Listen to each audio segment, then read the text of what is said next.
Buenos Aires no se equivocó cuando lo dio la distinción de historiador porteño, ¿no?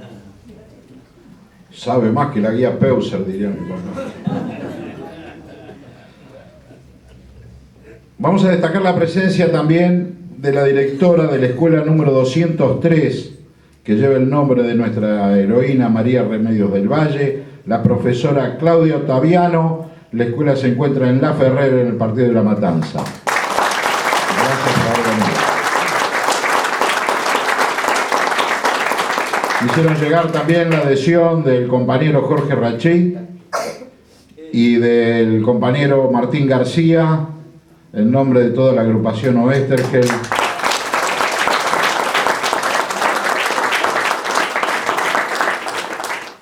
¿Usted qué dice, maestro? ¿Leo lo de esto o seguimos?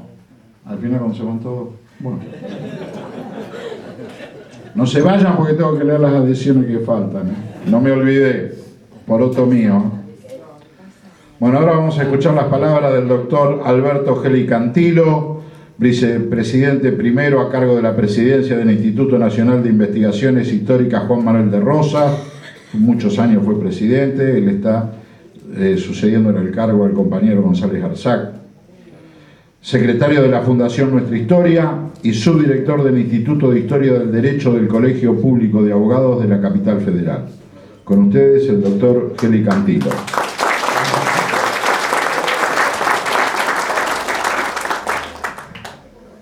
Bueno,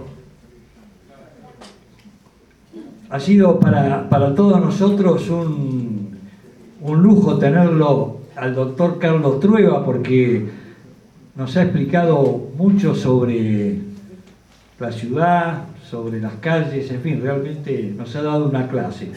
Yo voy a referirme a algunos aspectos de María Remedios, porque creo que la parte principal tendrá que ser Daniel Brión, el autor, que hable sobre ella, sobre todo en toda esa extensa carrera militar, desde las invasiones inglesas hasta prácticamente los finales de la guerra con el general Belgrano. Yo voy a hablar sobre María Remedios cuando vuelve a Buenos Aires después de tantas luchas, en la época en que también había regresado su jefe, el general Manuel Belgrano. Sabemos que Manuel Belgrano muere perseguido, pobre, traicionado, en 1820. Es decir, esa figura ejemplar que tanto había hecho, llevando todas las ideas de libertad y de independencia, ese hombre extraordinario que, sin ser un militar de carrera, toma las armas y hace la expedición al Paraguay prácticamente sin fuerzas. Se le van juntando a medida que avanza soldados que lo acompañan, pero que evidentemente está en una gran minoría frente a las fuerzas realistas que resistían en el Paraguay.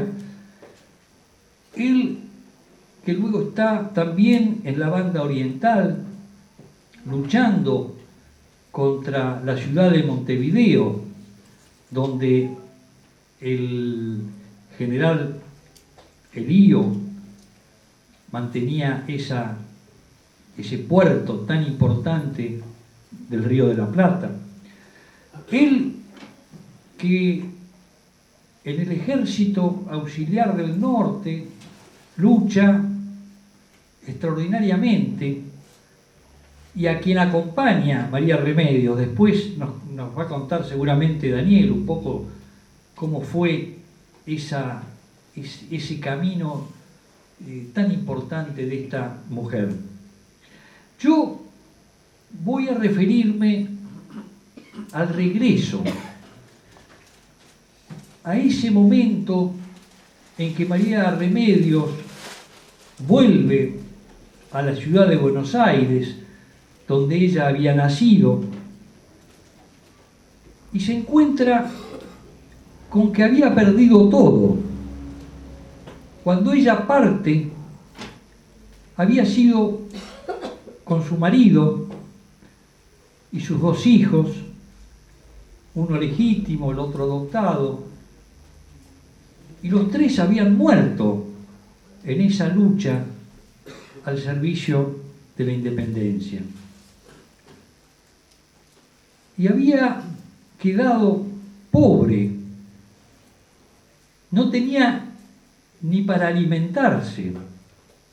Ella, que había sido designada capitana por el general Belgrano, madre de la patria, como los mismos soldados la denominaban, ella que había luchado socorriendo como enfermera, pero también con las armas, esa mujer extraordinaria vuelve y se encuentra con ese Buenos Aires en manos del Partido Unitario, en manos de personajes como Bernardino Rivadavia, esa gente que no le interesaba la independencia, ellos que habían pedido que Belgrano no enarbolara la bandera, que retrocediera hasta Córdoba, que no peleara. Ellos que pensaban que lo importante era el puerto, la ciudad, mirar hacia el exterior, comerciar, y realmente se encuentra María Remedios con un mundo muy distinto del que ella había soñado. Un mundo donde los temas de la independencia, todo eso, realmente parecía que no tenía sentido.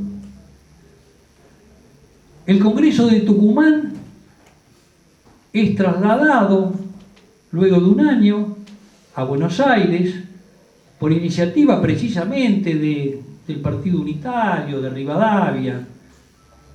Y aquí consiguen la famosa Constitución aristocratizante, cuasi monárquica de 1819, que es, por supuesto, rechazada por todas las provincias del interior. Y sin embargo, continúa este grupo reaccionario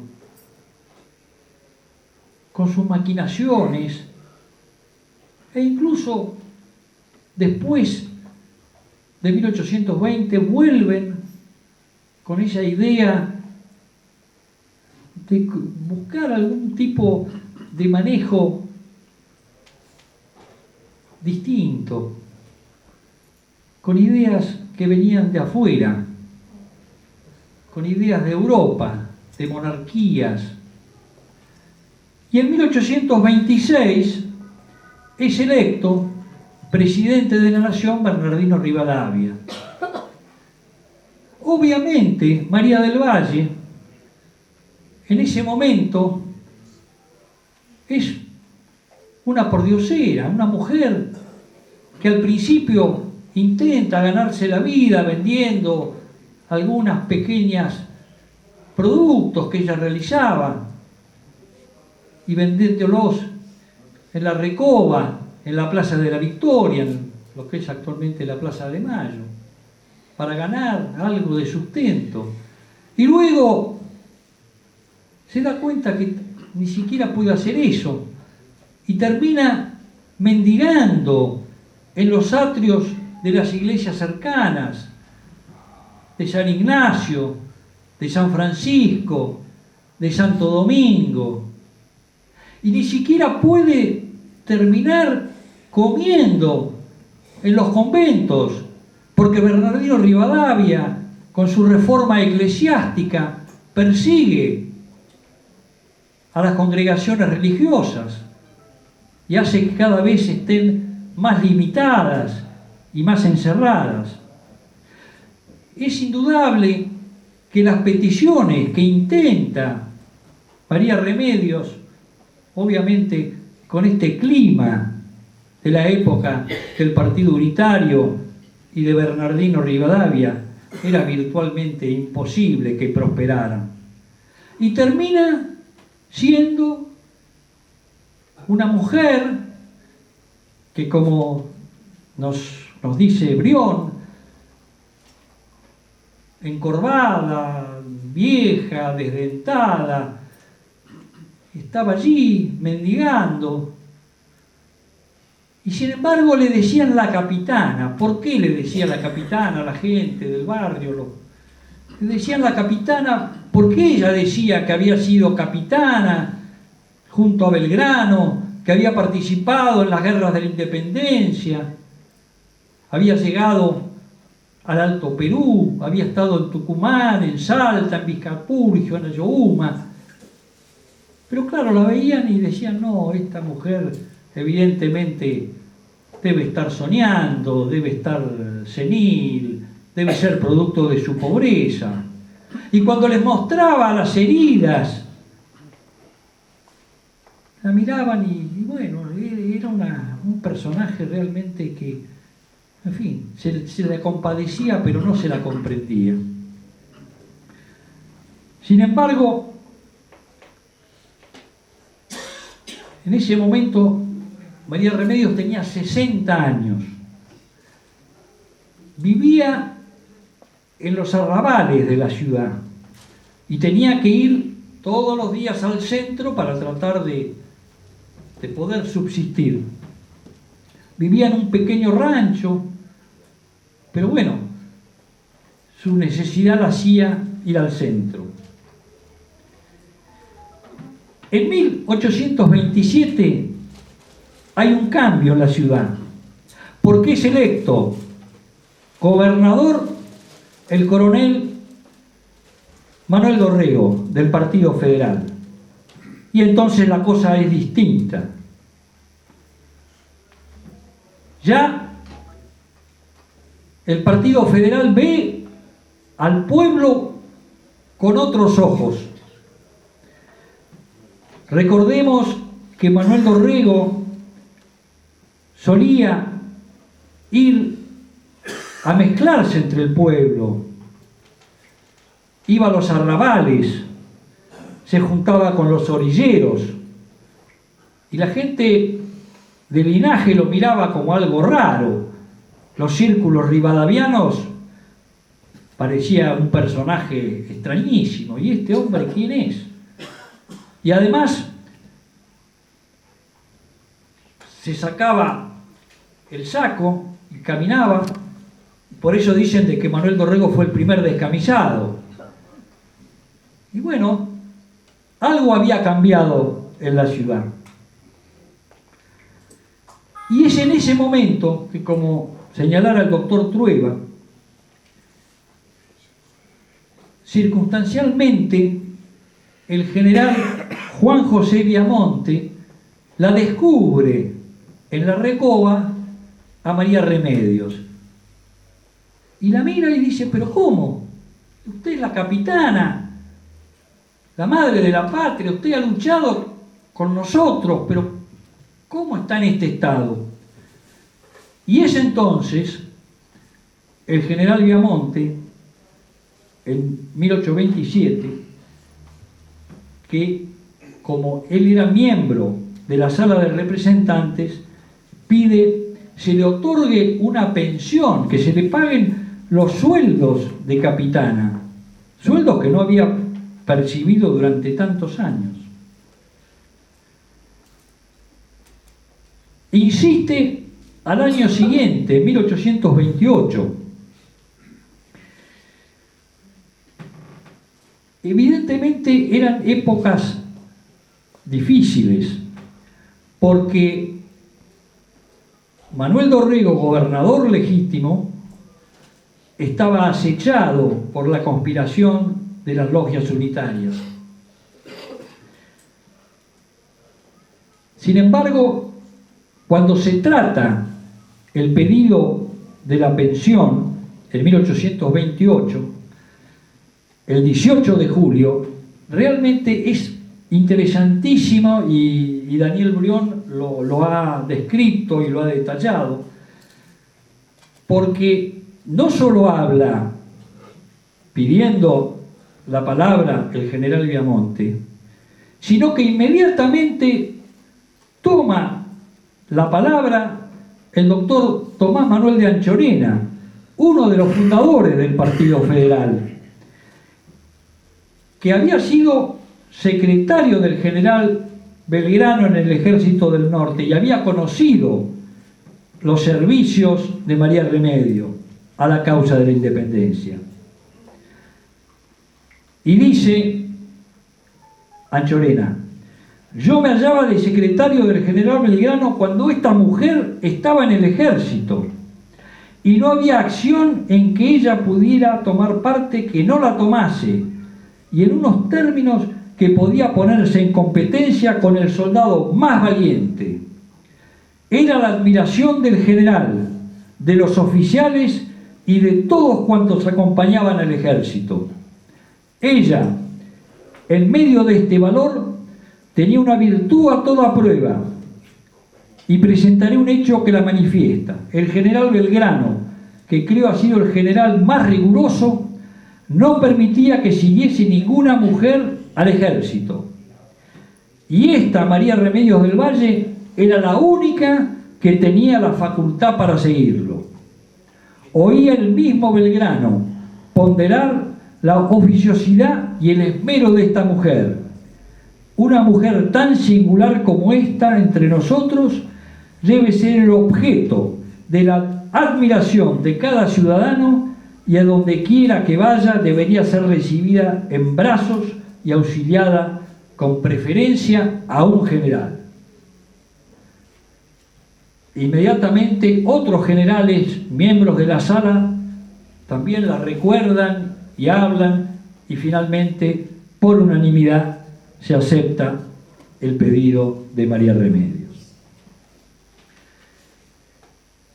Pero en 1829, al año siguiente, al asumir su primer gobierno como gobernador de la provincia de Buenos Aires, Juan Manuel de Rosas, inmediatamente lo primero que hace es ascenderla a sargento mayor. Le da un nuevo reconocimiento. Y al año siguiente, en 1930, la incluye en la plana mayor activa del cuerpo de inválidos. Evidentemente por su edad, por sus heridas, por su situación, no podía estar en un cuerpo normal, digamos. Era del cuerpo de inválidos, pero como activa en el cuerpo de inválidos. Y posteriormente, de 1832 a 1835, se le otorga un sueldo doble. Es decir, Juan Manuel de Rosas la reconoce año a año y cada vez la protege, la ayuda y la premia. Y continúa figurando en la plana mayor, no como activa ya, pero como inactiva, ya retirada, pero percibiendo su sueldo desde 1836 hasta su fallecimiento en 1847 a los 80 años. Es decir, durante esos 11 años ya retirada, siguió cobrando su sueldo de sargento mayor otorgado por Juan Manuel de Rosas.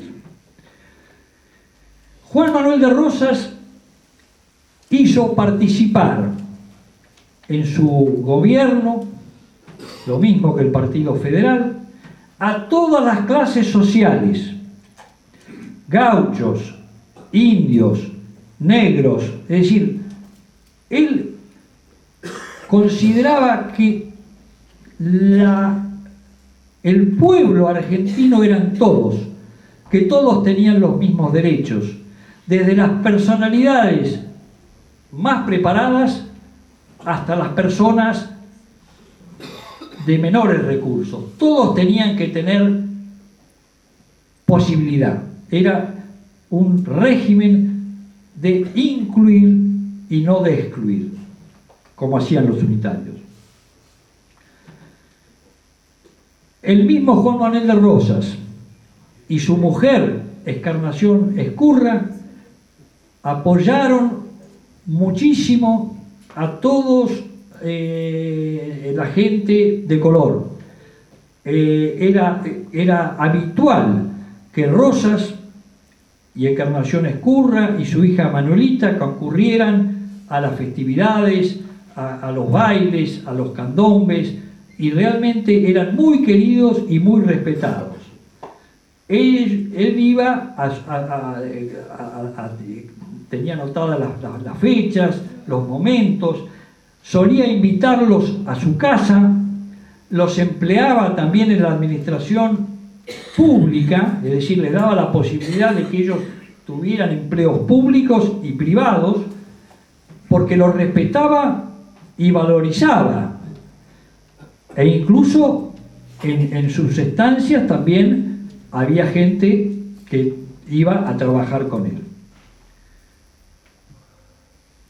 Hay un caso de la negra Gregoria, que fue nombrada madrina de uno de sus hijos legítimos, que falleció al poco tiempo de nacer, y en su época la población negra era del 30% de Buenos Aires.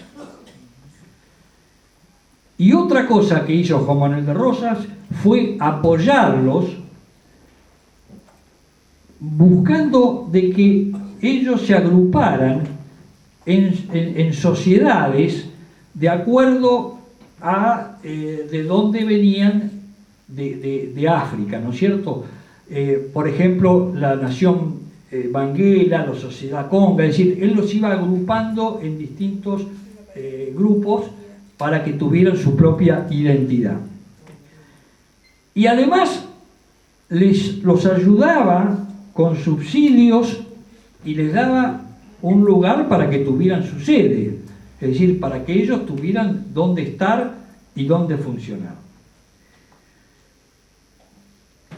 Y también es notable que Rosas constituyó un cuerpo de negros elegido por sus virtudes para el combate de cuerpo a cuerpo, que se llamó el Cuarto Batallón de Milicia Activa.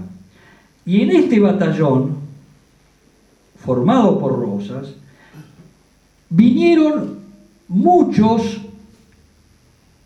gente que había sido esclavizada del Brasil. No debemos olvidar que en ese momento estaba el imperio esclavista del Brasil, donde precisamente Rosas lo que hacía era, una vez que ellos cruzaban la frontera y entraban a la Confederación Argentina, ya se los consideraba formalmente libres, y además les otorgaba una paga y protección. Es decir, la gente que huía del Brasil, aquí ya eran libres y eran ayudados. Y muchos de los gauchos también, que hacían tareas de campo, en esa época eran afroargentinos, es decir, también había en las tareas del campo se unía el gaucho, es decir, en ese sentido fue un gran componedor Rosas, ¿no es cierto? El gaucho, el indio, el negro, todo el mundo tenía posibilidad de trabajar conjuntamente. En 1837, Rosas sancionó una ley que prohibía en forma expresa la compra-venta de esclavos en el territorio nacional. O sea, ya desde 1837 estaba prohibido. Y en 1840 hace pública su declaración de la abolición total del tráfico de esclavos por el Río de la Plata en todas sus formas. Como agradecimiento al restaurador, María Remedios entonces, en esa época, ya firma María Remedios del Valle Rosas. Nada más.